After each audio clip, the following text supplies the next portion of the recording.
We enjoy romanticizing space traveling in science fiction, even created a subgenre that included romance in space or with other creatures. Will it hurt us, or will there be war between us? Are we alone? Living on a rock that is orbiting a dying star. If we do not evacuate and colonize other planets, our species would be snuffed out just like the dinosaurs. But unfortunately, our crude technology is only enough to send us to the edge of our solar system, the Milky Way. But what if?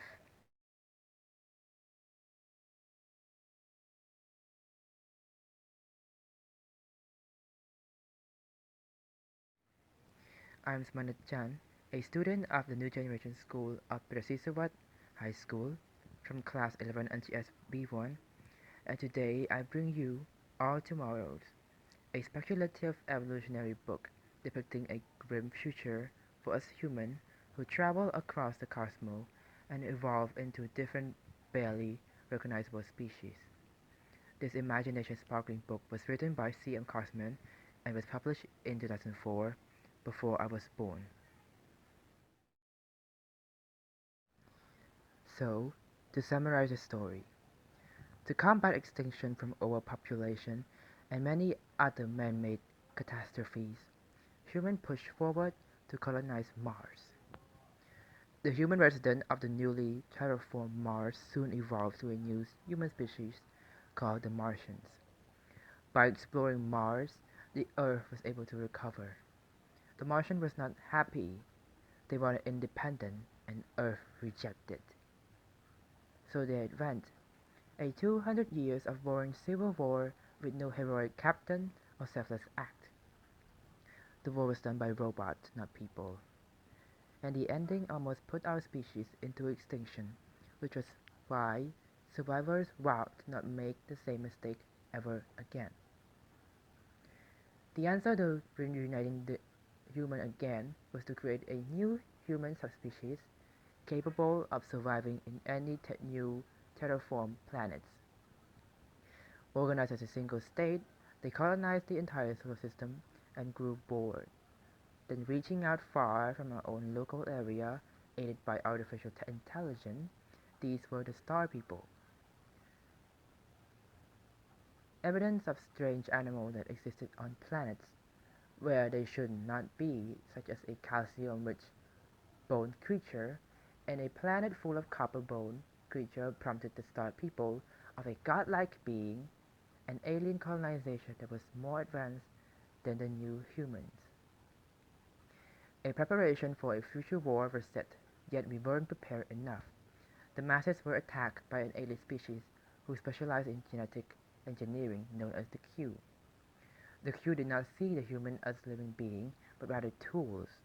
They genetically modified humans weren't able to sustain themselves or had met other demises once the Q left. For example, a giant asteroid hit the planet of the Tempters, one of the many genetically modified human females to look like decorative plants, for the males to be its slave able to communicate through hormones. The other example was the blind folks. These creatures were a punishment by the Q for humans who hide away in caves and were later found. This species became extinct because of a massive earthquake that crushed the whole population. The lucky survivors of life without the Q were able to evolve sentience, or sapiens. There were 13 of them, two of which play a big role in the endgame. The Rune Hunters were left with documents of the Q's technology. They believed they were the chosen one. They stripped themselves of their physical bodies and lived with a spherical cyborg named the Gravitos. The Gravitos journeyed through galaxy, blocking suns to kill off lives that wouldn't deem worthy to survive by them. They followed the Q footsteps by using their genetic modifying abilities on the bug-facers, evolved from the insectophagi, and was the only surviving human species, turning them into the subjects, and treating them like how a human would treat computer parts. The gravital action prompted a dangerous being named the astromorph, another human species. The astromorph, or the evolved spacer, escaped of the Q who reside on asteroids.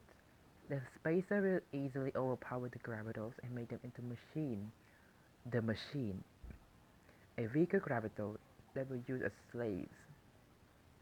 The spacers divide themselves into two species, the astromorph gods and the terrestrials. While the astromorph gods navigated and extinguished the Q, the terrestrial took care of the rescued subjects. The story does not have an ending, but speculation of what would happen in the future. There might be another civil war between the astromorph god and the terrestrial. To be frank, the story does not have any meaning at all. The purpose was just a thought experiment, a little something that popped into our mind while we were contemplating, so our head would become tired and we would be able to get a good night's sleep for the next morning, and the cycle repeats until our expiration date. Little did the author knows, humans are stubborn, and we will find meaning in the meaningless anyway. The universe would blink and a new species could be extinct already.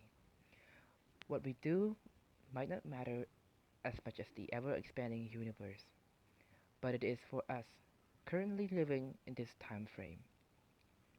If we want our species to travel space, we must first unite, acquire peace on our planet before jumping anew. We can use the flyers as evidence from the book. What's special about them were their ability to fly, which was pretty obvious because they were called the flyers, and their short lifespans, 25 years on average, due to their fragile skeletons. Having flight means traveling is short, and a short lifespan results in the species appreciating living to be much more meaningful. Sometimes luck favored the persistence. For example, the swimmer. The author thought they would not be able to gain sentience because you cannot start fire underwater, and fire is what started human. We have been, we have become this, the 21st century humans, because of fire, because of our understanding and the control on fire. And yeah, fortunately they did. The swimmers found the swimmer formed symbiotic relationship with its surrounding and used the energy harnessed from their prey. They became the two breeders, able to conquer galaxy, not from machine, but from living spaceships that use food and water as fuel. No matter how much we have evolved or how advanced we would become, we are still bound by the nature of life. Our selfishness towards one another is the instinct of survival and will not be easily tamed. There will be wars, and only the strongest would remain. The urge to consume is irresistible. We must destroy or we will be destroyed. And no matter how big you consider yourself to be, there will always be a bigger fish. Thank you.